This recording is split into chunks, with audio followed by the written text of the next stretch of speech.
Vamos começar a nossa entrevista com o Dr. Sérgio Henrique Salvador, o nosso consultor para assuntos de previdência social, especialista em direito previdenciário. Dr. Sérgio, é um grande prazer recebê-lo. Bem-vindo de volta. Bom dia. Bom dia, Otávio, e mais uma vez obrigado pelo convite. Dr. Sérgio, nós temos aí um assunto que está trazendo dor de cabeça a muita gente, que são os auxílios doença e aposentadorias por invalidez que estão sendo suspensos por irregularidades. Então, vamos começar explicando quem tem direito de fato ao auxílio doença e às aposentadorias por invalidez. Ok, Otávio, nós estamos diante de uma operação, né? Tem operação aí Lava Jato, Anaconda, e agora dentro do INSS a gente tem a chamada Operação Pente Fino. O governo, do ano passado para cá, ele está fazendo um pente fino naqueles que recebem auxílio doença e aqueles que recebem a aposentadoria por invalidez. Em todos os casos, não, em algumas situações específicas. E essa operação, ela começou nos grandes centros, ela começou nas grandes cidades, nas capitais, nas regiões metropolitanas, e agora ela está vindo para o interior dos estados.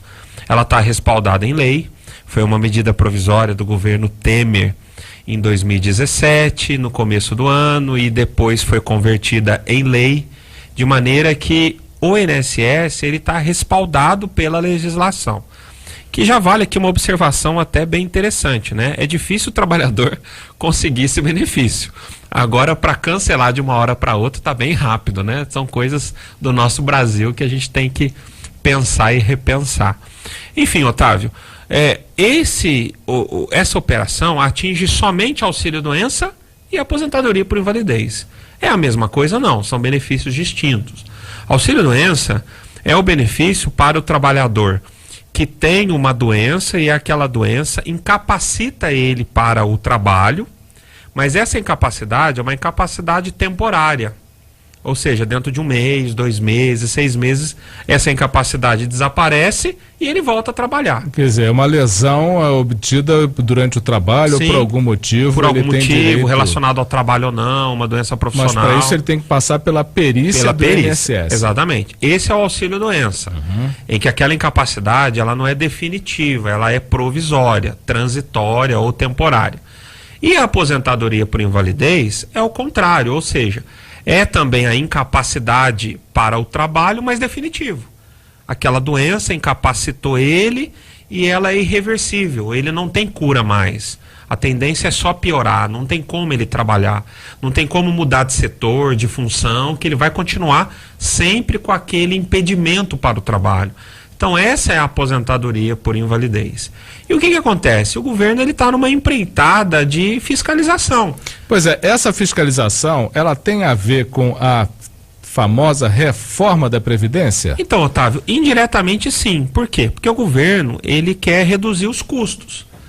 E o grande argumento do governo para a reforma da Previdência, e aliás, a reforma está suspensa, né? Deve voltar o ano que vem, mas depende de quem será o nosso presidente. A reforma ou os debates da reforma? Exatamente, os debates, né? Está tudo suspenso por enquanto. Existe o projeto, está no nosso parlamento, mas está paralisado. Pode voltar a qualquer momento, certo, mas depende de um cenário político, né? E a gente está no momento aí de eleições. Então, o que acontece? Para o governo, existe um problema de estancar essa suposta contas negativas da Previdência. Então ele está fazendo essa fiscalização, essa força-tarefa para reduzir gastos. Porque de fato, Otávio, tem muito trabalhador aposentado por invalidez ou recebendo auxílio-doença, porque o valor é muito pequeno do benefício, ou ele é defasado, e esse trabalhador, ele acaba fazendo aquele chamado bico, né? Ele vai fazer um trabalho aqui, um trabalho ali, e não pode. A gente tem que deixar claro que a lei veda, de uma maneira taxativa. Se ele está recebendo auxílio-doença, se ele está recebendo aposentadoria por invalidez, ele não pode trabalhar. Nem de forma informal? Não pode. Não pode. Não pode, é incompatível. Se a Previdência descobrir, realmente o processo entra numa auditoria, existe o risco dele perder o benefício, inclusive de ter que devolver aquilo que ele recebeu. Né? Então, quando sai o benefício, ninguém lê as entrelinhas. Ele assina um termo nesse sentido, mas ninguém lê e ninguém sabe. Enfim, então o governo ele sustenta essa operação nesse sentido. E os números estão aí. Né? O nosso ouvinte pode pesquisar na internet, no jornal, isso é notícia quase que diária, de que já tivemos aí um corte de 20%. Né? Então reduziu... De auxílios doença e aposentadorias por invalidez. Exatamente. Como é que funciona isso, Otávio? É interessante a gente pontuar também como que é o procedimento. O trabalhador, ele não precisa ir lá no INSS, ele recebe um comunicado pelo correio. Se ele recebeu esse comunicado, ele tem 5 dias para agendar essa perícia. Se ele não agendar dentro de 5 dias, o benefício dele vai ser suspenso. Como que ele agenda? É só ligar no 135. 135. Exatamente. Ele liga do orelhão, ou da casa dele, ou do celular, né? Ele liga no 35, ele se identifica, ele comunica que recebeu essa correspondência e ele agenda uma perícia. O que eu posso falar de dica? No dia da perícia, ele tem que levar novos exames, novos atestados, laudos médicos, apontando que o problema de saúde continua, que persiste, ou seja, que hoje ele continua com o problema e que ele não pode trabalhar. Porque o trabalhador também, Otávio, vamos fazer aqui uma análise de tempo. Se ele está aposentado por invalidez há 10 anos, e ele recebe a carta agora, convocando, e aí ele vai para a perícia e o INSS entende que ele pode trabalhar. Será que depois de 10 anos, recebendo um benefício, 10 anos no tempo, na idade, ele vai conseguir uma oferta de trabalho? É um grande complicador. Qual que é a empresa que vai contratar alguém que ficou parado por 10 anos e recebendo invalidez? Né? Então percebam, é legal, mas se nós analisarmos em termos de justiça, é complicado. É legal, mas é injusto. É totalmente injusto. Agora, ou seja, tenta resolver um problema de corte de gastos e arruma um problema social. Problema de sobrevivência do próprio trabalhador. Exatamente. Agora, meu caro doutor Sérgio, isso é possível para isso que a pessoa recorra? Sim, isso é interessante. Cabe recurso, então? É interessante e importante a sua pergunta. Se esse nosso ouvinte, né, a pessoa que se encaixar nessa situação, tiver o benefício cancelado, ele tem o direito de apresentar os recursos administrativos. Ele tem o direito de pedir uma nova perícia, um pedido de revisão, um recurso para a junta administrativa, vai para Belo Horizonte, depois para Brasília, como também tem o direito de já contratar um advogado, a partir do momento que cortar o benefício, já entrar na justiça e defender a tese de que ele continua inválido, de que ele continua incapacitado em juízo. E em juízo o advogado dele vai trabalhar com as provas, com os atestados, com os exames, com audiência, com perícia judicial. Ele pode levar o médico dele para prestar depoimento em juízo. Essa que é a questão que eu queria levantar, doutor Sérgio. Você colocou que é importante que a pessoa faça de novo os exames de maneira recente e leve para o INSS. O INSS ele pode aceitar esses exames vindo de um médico particular ou de uma clínica que não seja ligada ao INSS? Aí é uma questão científica, Otávio. Ele tem que levar, é obrigatório que ele leve novos exames e novos atestados. Inclusive, nesse comunicado que ele recebe pelo correio, está escrito que ele tem que se apresentar com novos exames médicos. Agora, se o conteúdo desse exame ou desse laudo particular vai ser aceito ou não, aí é um parecer do perito do INSS. Quem decide se vai cancelar ou não é o sistema de perícia da Previdência, que pode aceitar o laudo do especialista ou não. Se ele não aceitar, o trabalhador vai ter o direito aí de recorrer. Tanto o recurso internamente, administrativamente ou em juízo, ele pode fazer, e a gente aconselha que ele faça com o advogado.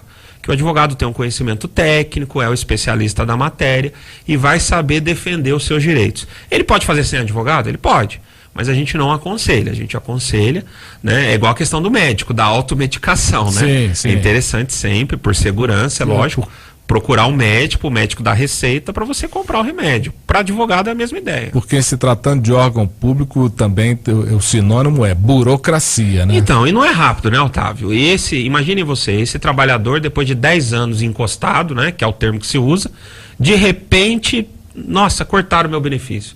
Como é que ele vai viver? Às vezes ele fez até empréstimo naquele benefício. Sim, como é que ele vai pagar? O famoso consignado. Exatamente. Então ele vai ter um problema junto à financeira, vai sujar o nome dele, a dívida vai virar uma bola de neve. Então ele não pode aceitar. Ele tem que procurar um advogado, né, respaldado, com documento e correr atrás do seu direito. Agora, e também tem uma curiosidade, Otávio, que essa operação ela é tão forte a favor do governo, vamos dizer assim, que ela pega também aquelas pessoas que conseguiram o benefício pela justiça. Então imagine você que uma pessoa ganhou uma aposentadoria por invalidez depois de anos de batalha judicial. O INSS pode convocá-la mesmo assim, ainda que o juiz tenha dado para ela a invalidez pela justiça. O INSS pode convocar. E aí fica a dica minha. Se a pessoa se encaixar nessa situação, procure seu advogado, pegue os documentos da ação judicial e leve lá na perícia do INSS. E diga para o perito, ó, ganhei na justiça, tive uma sentença favorável e tive uma perícia judicial favorável. Aí ele vai ter mais elementos para trabalhar esse benefício. Ou seja, pegar isso, botar debaixo do braço, levar para o INSS, simples, sozinho, pode ser uma gelada. É uma fria. Né? A gente aconselha que procure sempre um advogado. Agora, doutor Sérgio, no momento em que a pessoa recebe essa documentação e ela vai partir para, vamos chamar assim, uma batalha judicial, os benefícios já estão suspensos ou vão ser suspensos depois de uma decisão, seja do perito do INSS, ou seja, depois de um processo, do final de um processo? A partir do momento que o perito ele já dá um parecer contrário, no sistema, o benefício ele já vai ter um período de diminuição de valor. A pessoa durante 5 meses, ela vai receber aquele benefício, mas reduzido, e ele vai caindo até chegar no zero. Então ela vai ter uma carência, um período de alguns meses que ela vai receber aquele benefício, mas num valor reduzido. Aí ela já pode entrar na justiça, ou já pode entrar na justiça também a partir do momento que o perito do INSS entendeu que ela pode voltar a trabalhar.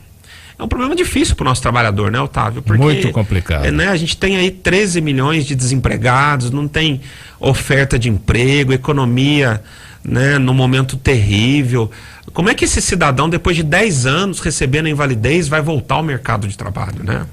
Difícil. Essa suspensão, ela é restrita às pessoas que foram aposentadas ou seja por invalidez ou tem auxílio-doença pelo Sistema Único, pelo INSS. E sim, pelo INSS. Aqueles que recebem benefício, por exemplo, de previdência privada ou benefício do regime próprio, que é o do servidor público, não entra nessa operação Pente Fino.